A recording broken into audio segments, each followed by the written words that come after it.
Hey, good morning, everyone, and welcome to Fuel for Success, episode number 17. As you can tell, we're in the same studio today. We're excited about that. I'm here in Tampa, Florida, with my good friend Matt Maddox, and man, it's awesome to be here. It's weird, isn't it? But it's a good weird. It's just cool. We've been having a blast already, man. I, It is good to be in the same studio. it's weird. It is weird. I feel like you should be on the other side of the screen. Yeah, But let me go over. yeah, get your I'm over computer. There here. he is. Now he's on the other. But we're having Just fun, messing. man. So, what do you think of Tampa so far? I love it so far. It's something like 80 degrees warmer than it is at home. Even though it's a cold snap here, it's like 20 degrees below zero in Minnesota. So I'm glad that I picked a really cold day to come here. So that Yeah. makes it really worthwhile. But it's good. And You know what I just realized? We're not wearing our headsets.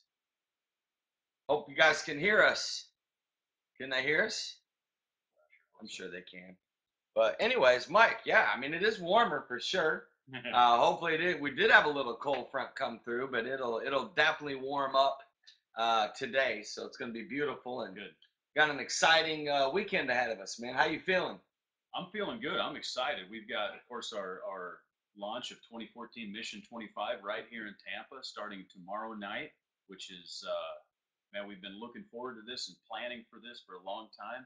A lot of work involved in it, a lot of passion, a lot of prayer, a lot of energy, a lot of money, all those things that we pour into it. See my eyes? I think I need Visine. Yeah, so we're excited about that for sure. I'm also excited about today's show. As you know, it's Thursday. This is our business development and entrepreneurship episode every Thursday at 11 o'clock Eastern here on Fuel for Success. So I'm excited even about that today. Yeah, me too, Mike. I'm excited. And the fact that show them, I'm showing a little Mission 25 already. Get your teacup. Listen, for me to let him use the legendary, what are these things called again? Mason jar? Mason jars. Duh, I had a brain freeze there for a minute. So I'm using the cup, actually, Arnie, that your pastor gave me when I came to Canada Mission 25. Big shout out to my Canadian friends. His brother-in-law. But anyways, we're drinking blueberry tea. We've been hustling. We've been up since 6 o'clock in the morning on the go. It's go time. And hey, I see my friend Joe Giglietti on here. I may bring him on the video here in a minute and fire a few questions at him. He's a true entrepreneur. Yes. Joe Giletti's probably in the top 5 or 10 people that inspire me. I love talking to the guy. He's on fire. He's creative. He's passionate. He's not afraid of nothing. And it's cool to see him on the show today, man. Oh, that's right, Arnie. That's not your pastor. It's your brother-in-law. My bad, bro. My bad. Don't get mad at me, Arnie. I'm sorry, buddy. What do we got in store today, my friend? Well, we've got several questions, and we've got those lined up. We've also got folks here on the show. So if you've got questions about business development, entrepreneurship, as you know, Matt and myself both do some of those things, and we've done several different startups. So feel free to type in your questions in the chat box or in the click on question below and type in your question. We'll get to those questions. Um, as fast as we can. I haven't tried to produce the show from right next to Matt before, so we're gonna flow here. In fact, I'm gonna go ahead and ask the first question to you, Mike. Okay. You were on an early morning conference call with your business partner, another startup that you're working on. Sure. And tell me about him. Like, what makes him? What traits does he have that makes him a successful entrepreneur? Well, well, his name's Jonathan, and he's successful in a lot of ways, and primarily there's I think one of the things that really makes him successful is that he's very willing to engage with people, and he's very good at understanding problem sets. Really, give me an example of that. Well, we work a lot in that tech startup. We work a lot in the medical transport industry, ambulances and that sort of thing.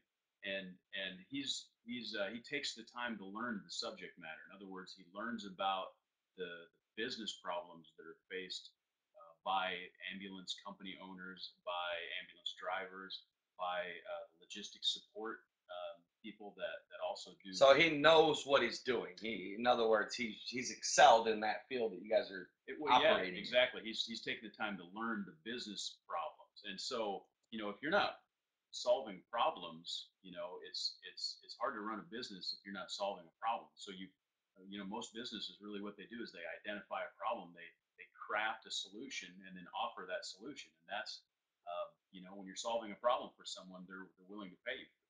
So he's very good at identifying those problems, figuring out, from he's not really a technology guy as much as a marketing sort of a guy, and he So you guys understands. complement each other. Oh, absolutely. There's Explain the actually, value of partnerships when you're doing a startup or a business. yeah. Well, I can A lot of actually. people are afraid to work with other successful people Oh, that may even be highly successful in another area that they're not.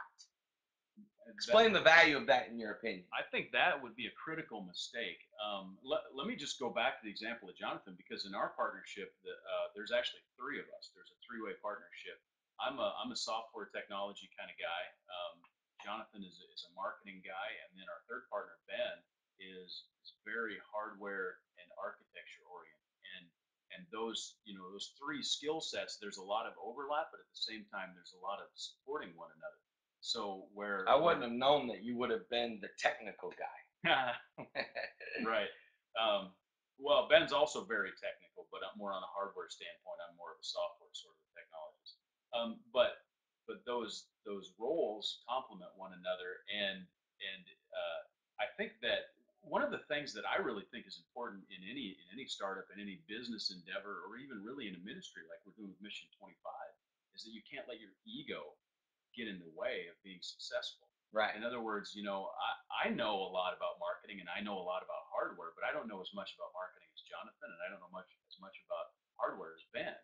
So I let my partners do the stuff that they're really good at in their respective circles, and then I do the stuff that I'm really good at, and I trust them that they're going to be able to deliver a good solution. So if I were to get egotistical about it and say, well, Ben, I know how hardware works. This is the way we should do it. That doesn't make any sense. And a lot of times we allow our ego to sort of get in the way of our success. Definitely. Let's do this, Mike, and that's some good stuff you said. Let's see if we can get our boy Joe Giglietti. I'm not sure. Joe, are you watching from your iPhone, my friend? Type in the box if you're watching from your iPhone or your computer. Oh, Uh, he's going to come up here in there a we second. go. I'm going to try to bring him on screen here. While Joe's getting ready, and of course, listen, my friends, this show is all about Q&A. Mike, actually, last night when I was on my plane, of course, you know me talking about yesterday, I think on Tuesday in our life coaching episode, I'm really into list making. So I actually made a list of all of the successful, I'm talking like massive success, millionaire Mm-hmm. business people that I personally know. And I literally made a list of like what I learned from them, what they were like, what kind of traits they had. Because when I was at Because of the Times this week, I actually stayed with an extremely successful businessman who is a multi millionaire, extreme success.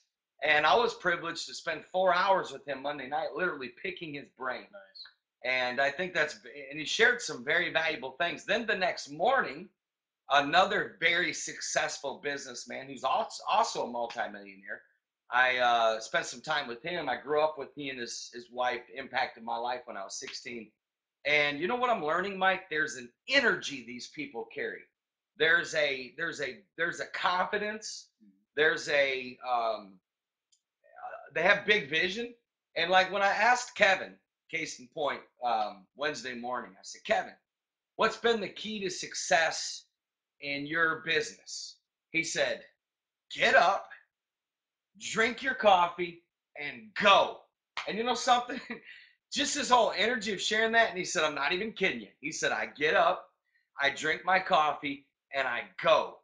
And literally, you know what he did? He told me, he said, I get up in the morning about 5. Yeah. And he said, I literally don't stop until the job is done. Wow. He said, sometimes I don't get home till 7 or 8 o'clock.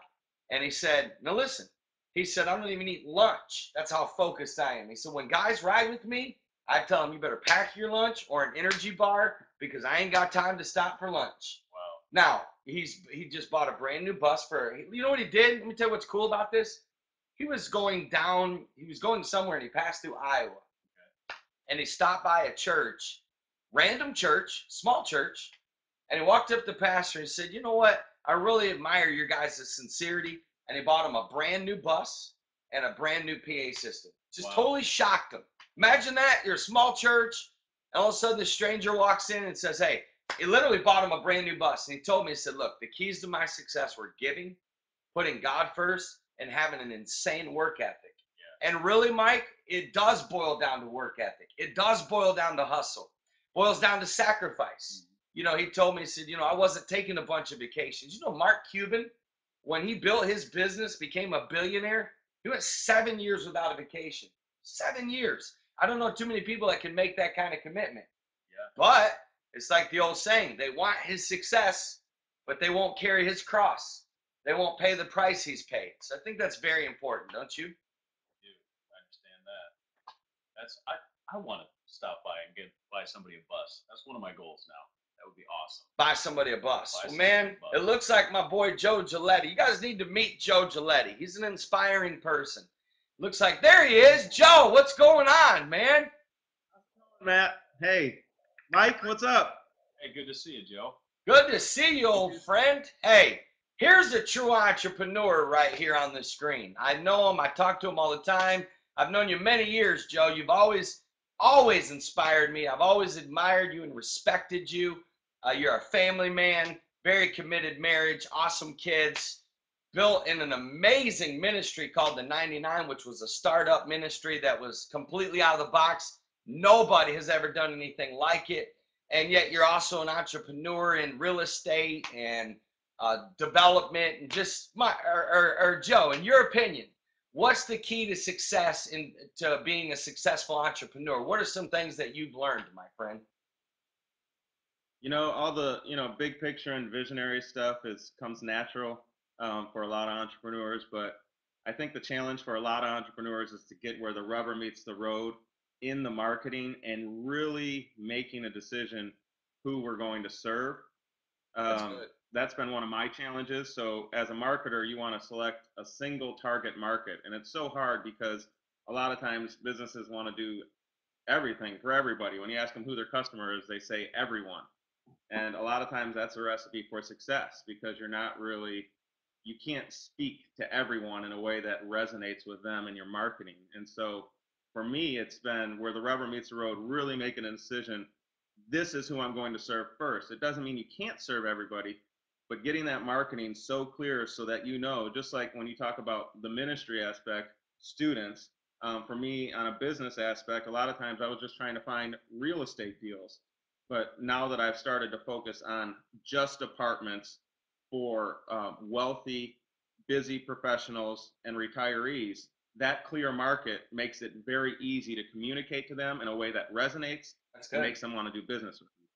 That's really good. In fact, that's so good. That's a message to me. And we always pray before every episode, right? And we have questions we might get into. But when I saw you on, of course, I always want to have you on our shows. I love picking your brain. Literally, most of our talks are probably 90% me picking your brain because you feed so much. You're a student. Yeah, it's so annoying. I never get to answer any questions. I never get to ask any questions. I know, that's on purpose because I'm the student, man. I'm willing to learn. I don't care. Listen, I'm a lifetime student, but listen, I know one of these days I might let you bust out a few questions and not try to dominate the question. Because usually when you start asking, I'm like, man, bro, hey, we'll catch it next week, man. And the next week, I'm like diving back into the questions. Hey, you had an inspiring moment at a seminar. Tell us, I think there was somebody you met that was highly successful, and you were sharing with me about their structure, their routine. Because a lot of people, when they go into startups, Joe, it really is sun up to sundown. It's tough finding that balance of, okay, now, balancing family, kids, money. Of course, there's no money, and then trying to tell a little bit about that story. That person you met, I think it was a lady that had high success, and she gave you some good advice, or at least she was talking about it in her seminar that she was doing. No, it's the name of the guy is Nito Kubain, and he is the president of High Point University. It's a top college. It's a new kind of a startup college, and he's very successful. He's on, I think, the boards of 4 different Fortune 500 companies, including Lazy Boy and a couple others. And he had 25 people in a room. They were New York Times bestselling authors. They had senators, congressmen, and the interesting thing was that when he started explaining his routine, everybody in that room and he started pointing to people like Donald Trump and other ultra successful people. They all had the exact same routine, in the sense that every one of them woke up in the morning early, and Yes. they had a certain time allotted for themselves for their own kind of personal things. Most of them read for half an hour to an hour in that early phase. A lot of them meditated or prayed in that early phase. And then when the day hit at either 7 or 8, they spent the initial half of their day on their most important tasks, where literally they would not allow themselves to be interrupted by anyone. They didn't answer the phone. They didn't respond to anything. They just focused on, for example, I mean, the way that I personally try and live this out now is I have a goal every week to do 4 hours of prospecting every single day. And it's only prospecting. It's not responding to anybody. It's talking to new or existing customers to generate business. And so writers, for example, in there, they would spend the first 4 hours of their day writing. Nothing could interrupt them. Nothing could happen. About noon, they would either have lunch or they'd meet with their secretary, and they would say, okay, what's happening? And they would delegate all the things that need, all the whirlwind, as he called it, the whirlwind of life that tends to steal you away from the most important tasks in your business that really move you forward towards your goals. And then getting towards the end of the day, about 4 o'clock, 4:30, they would then return all calls. It would be very brief, but they would return every piece of correspondence that only they could respond to, so that they weren't a bottleneck in any of the processes. And then about 5 o'clock, they would either be home to family, or a lot of them would go to networking events and be connecting with people on a social basis to then generate even more business, and then finally back home about 7, 8 o'clock. And, they went to bed at a decent time so they could get back up at 5 and 6 in the morning. That's powerful. That relates to me, and I love that. I love the practical side of what you just shared.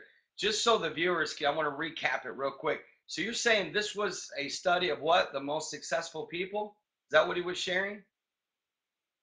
Yeah, yeah, and everyone in that room. Darren Harding, everybody in that room, all this, and they were all millionaires, multi-millionaires in that room. So let me ask you this. Let's go through it again. They got up early, and in the morning time, they had quiet time for reading, prayer, and meditation. In your And opinion, maybe what's the exercise. value of that? Why doing that early in the morning, in your opinion? Like, what's early to you? What would be early for them? Would it be 4, 5, 6? That ranged a little bit, but it was all of it was definitely done before 7:30.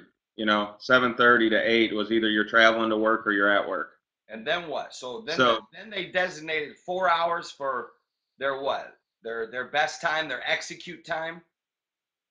whatever the key task was that would move them forward. Like for the authors, a lot of time it was writing, but for almost every business, it's going to be marketing and prospecting. Getting either new or new business, or writing sales letters or things like that.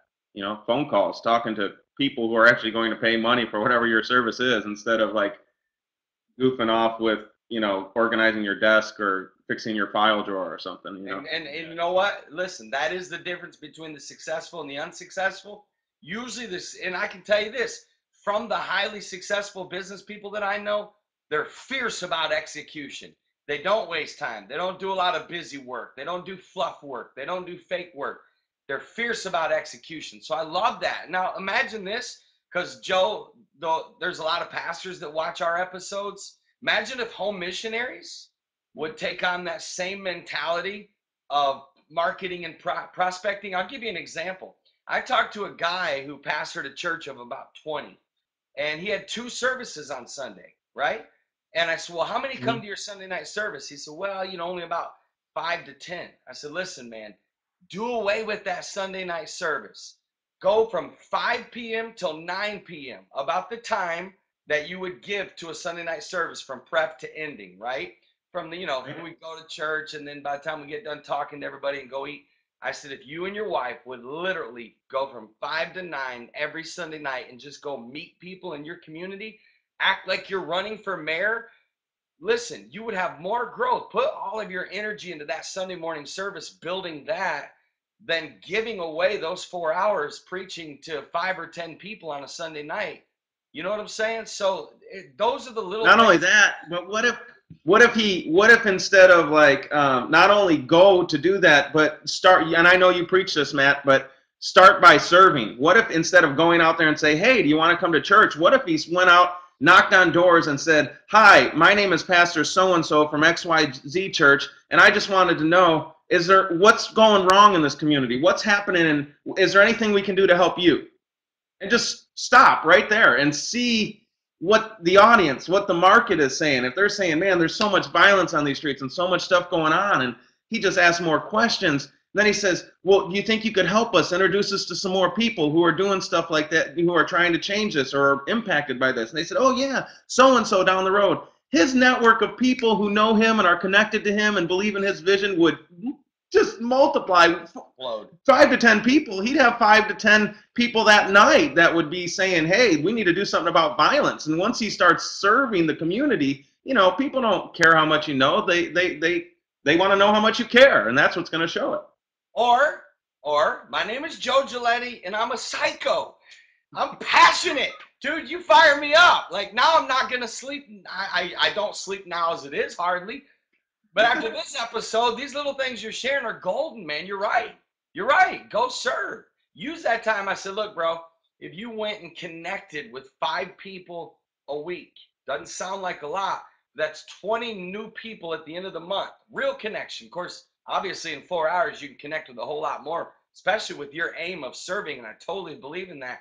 I said, bro, you would connect with 20 new people a month, which doesn't sound like a lot, but that'll begin to compound. In 10 months, think of how many people you will have connected with. Over 200. Listen, be honest with me. Last year, did you meet and have conversations with 200 new people? And he said, no. I said, see, it's all about focus. And I like that. Explain to me, Joe, why you as an entrepreneur give 4 hours a day to prospecting. I admire it, motivates me. I might consider doing the same thing. Tell me what your philosophy is on that.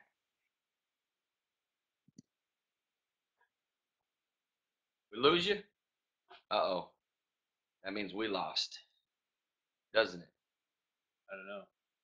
Hey, type me if you can hear me, guys, or did we lose Joe? Just type yes if you can hear me. Okay, good. We'll get him back. You back, Joe? I'm here. Can you hear me? Tell us the value of why you spend 4 hours a day prospecting. Now, one would assume, Joe, I know what you've been through. I know the road you've traveled. You haven't sold out, man. You've gone to the lowest, my friend. But you're a true entrepreneur. That's the trait of an entrepreneur. 10,000 plus failures. You know what I'm saying? Wait a minute. How much peanut butter do we have left? Oh, we only got 2 slices of bread. Okay, cut it in half. You know, that's entrepreneurship, baby. You know what I'm talking about? Okay, hold on a second. How much longer can I drive this car on E? You know, because we don't have money to put it in the gas tank right now. You know what I'm saying? We all know what that's like. That's entrepreneurship. When you start a business, you got to sell all, give all, and go for it. There can be no plan B. You got to just give all you have. But I admire that you're still at it, man. So now, why do you commit 4 hours a day to prospecting and marketing? Well, it's not only giving all that you have. I mean, because you can give all you have in the wrong direction. Most of you on this call have probably heard about the Pareto principle, where 80% of your results come from 20% of your efforts. And so when I looked at a lot of the things that I was doing, there was a lot of stuff that I was doing in the background that never made it to the real world, that was never connecting with a real person who could be a customer. And so, you know, I wanted to get where the rubber met the road, and that is when one person talks to another person and brings value to their life. And so especially in January, I started pushing even more. I do what I do is I put together lucrative real estate deals so that investors can earn higher returns backed by highly discounted real estate. And so I realized that a lot of my marketing and stuff, yeah, I was getting some calls from it, but it was very easy to find that target market who said, I'm interested in owning an apartment building and making passive income from that. You know who they were? People who owned apartment buildings. So I started calling people who owned apartment buildings, and a funny thing started happening. They were like, it was an annoyance. I didn't have to teach them. I called them and say, hey, you interested in selling your apartment? And they'd say, yes or no. If they said yes, I'm not an annoying pest. I'm a welcome guest, right? I'm the guy who's bringing them money. Now, on the other side, if they said no, then I would ask the question, well, are you buying deals? And they'd say, well, yeah. And so then I say, well, great. I find a lot of deals that I'm not going to do. What if I put you on my list? And if I find a deal that we're not interested in doing, maybe it fits your criteria, I'll send it over to you. And they said, well, that's fantastic. So it's not just to my business, but the point is that target audience and working hard doing the right things. I could spend 4 hours putting out ads on Craigslist to people who aren't looking for things. I could spend 4 hours putting marketing together on Facebook, which would be seen by a bunch of people in my audience who don't care. Or I could spend 4 hours on people who definitely want what I'm putting out there. And when that rubber meets the road, that's the 20%, and now everything's exploding. I've got more business this month just from the 3 weeks that I've done that now than I had all of last year put together. Wow. Think That's about it. Yeah. Okay, this is actually one of my favorite episodes. Thank you, Joe. I'm having you back on again. Maybe say once a month, every once in a while. We'll bring him on for 15 minutes, pick his brain. Glad to have you on the show, Joe. Type in your name in the box so everybody knows how to spell your last name. Maybe your Twitter name, Facebook. Always good to connect with people that are inspiring and doing it. So, Joe, thank you. Again, it's hard to cover it all in 30 minutes. On. Love the show. Love you, man. Thanks for taking time to be with us. So, real quick, because I'm going to give Mike a chance to comment on anything he wants to maybe share what he got out of that. But, Travis, I saw your question. Good, Travis. We'll get to that next week. I saw you mention Grant Cardone. Actually, my man Joe Giglietti is the one that turned me on to Grant Cardone. And actually, I've connected. Grant Cardone, follow him on Twitter. Tweeted him last week. His wife retweeted me and then started following me on Twitter. So it was all about connecting. So I'm actually planning on going down to Miami, because it's only about a 3.5 hour drive, and trying to connect with him for a Starbucks. And Mike and I just talked about actually trying to get him on the show for one of our entrepreneurship episodes. So, Mike, what do you learn from what Joe shared? What stuck out to you, man? Wow. Well, first of all, everything. It was great. I loved everything that Joe had to say, and he really is doing it, and making just making inroads in that. And I've talked to him in the past about some marketing things as well. Joe's got a great handle on marketing, and what I really like, what really jumped out at me, was identifying your target, identifying what your market is, so that you can focus. And he also mentioned, there's so many things you could do. There's so many people you could talk to. But the power of identifying your target, identifying your market, is that you can focus your message. Because one of what we found, I mean, we found this in a lot of things. One of the most difficult things in the world is getting people's attention and getting them to listen while you tell the story. And so, in order for that story to be compelling, you have to understand who you're speaking to. For example, I mean, if I'm telling a Bible story to a bunch of 5-year-olds, I'm going to tell it different than if I'm preaching a message to a room full of adults. And so it's important to bring the story in a way that your target audience can consume it. So I think that's really important. Once you identify what your target market is, then you can really hone your message so that it's compelling to them, so that you can retain their attention long enough to get your story in front of them. Very good, Mike, and I agree. What I got out of what Joe was sharing is the focus schedule and the routine, and the fact that every successful person gives about. Listen, it really is all about focus. People think, well, I worked 8 hours. I know people that say they worked 8 hours that didn't work 8 hours. They might have worked 2. But so if you're focused and you don't allow interruptions and you don't allow distractions, it's amazing how much more you could get done in 3 or 4 hours. Probably more than what people that aren't focused get done in 8 hours. You know what I'm saying? So I like that. And I also like the getting up early and getting your spiritual taken care of, your meditation, your prayer, your reading, feed yourself, and then hit the day running. And I like this, Joe, and I'm going to try this myself. I like the returning phone calls before you close out your day. That would be huge for us. That would be huge to at least try that and make an effort. So what a show, man. Enjoyed being here with you, Mike. It's been great. Tell us a little bit about tomorrow, my friend. So tomorrow on Fuel for Success, we'll be talking about family and relationships. We'll be together again. We'll see if we're at a Starbucks or a coffee shop. Let's right go Starbucks. Let's try Starbucks. We might do that, change up the background a little bit. We'll be talking about family and relationships. You don't want to miss it. It'll be an awesome time. And you know, Yeah, we've feel got free to tons. text or email your questions, anything you want to ask. Again, every question that you ask in these episodes, we do write them down. We will get back to them if we don't hit them. Hard to cover it all in 30 minutes, but we do thank you for taking the time to watch. Remember, spread the word, fuelforsuccess.tv. To those that listen live, thank you. And those that are not able to listen live, but listen on the archives on our website or by clicking this link on a tweet or a Facebook post, thank you so much. We appreciate you taking time out of your schedule to listen to our Fuel for Success, my friends. God bless you. We'll see you tomorrow. Mike, this was actually good. We did it, man. We did it. It feels good to actually be in the same studio. Amen. All right, my friends. God bless. See you.